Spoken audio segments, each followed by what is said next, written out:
go now. He did go very early. Brave move from him from last position. On to the race for the medals now, though. And from Western Australia, Matthew Richardson, certainly the favourite. But it's a Keirin. 6 riders on the track. You can make mistakes and not come back to recover from them. So Daniel Barber, Byron Davies, Tom Cornish, James Brister, Sam Gallagher and Matthew Richardson. 2 New South Welshmen. In theory, the 2 New South Wales riders could collude a bit and work together in this. It's not a given that they will do that, though. Lee Hoffman, we saw the world champion in the last one from the team sprint, but now we've got Matt Richardson and Tom Cornish, his 2 mates in that world championship title. 3 world champions holding up the riders as well.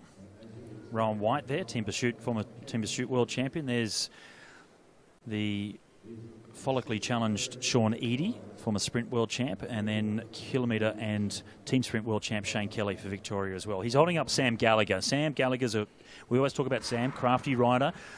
Not the fastest of the guys, but he certainly can put himself into a winning position. So look out for the Victorian, but the man in yellow and black, the Bumblebee from Western Australia, is certainly the favourite for this. But a difficult position to be first wheel.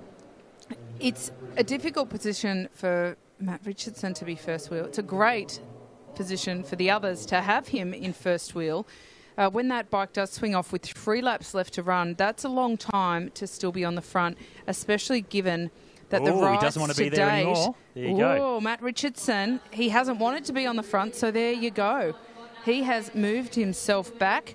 That's interesting. And that puts Tom Cornish on the front. I can tell you something here, right? So it's Daniel Barber. And then Tom Cornish. Yep, and Daniel Barber, if they wanted to get rid of Matthew Richardson, he just doesn't go onto the bike. So if you relinquish your position from the motorbike or in any position and the rider behind does not close the gap down, they will stop the race and disqualify the rider that went to the back of the bunch. So they've missed an opportunity, not a nice way of doing it, but they did miss an opportunity to get rid of Matthew Richardson then. They did, and I don't know how I'd feel if that had have been the case, but a rule's a rule, and I think that you have to use that to your advantage as much as possible. Now, here's where the New South Wales riders can definitely protect each other.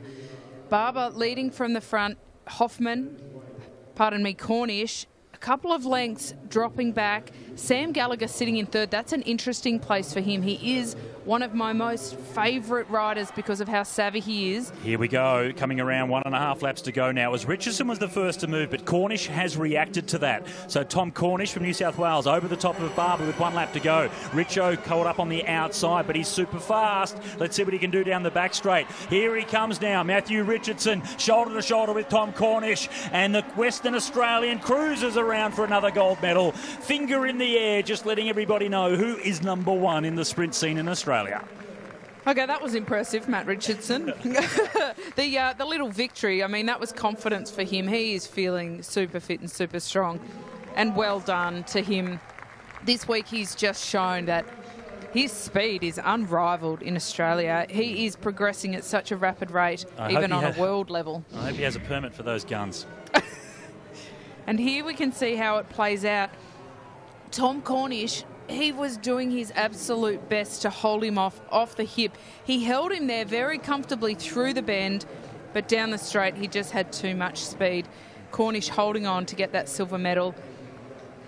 Daniel Barber picks up the bronze, so silver and bronze for New South Wales. And good ride from them as a team, I must say. They did a really good job of working together as much as they could. As you pointed out, they missed a bit of a trick by allowing Richo to do that.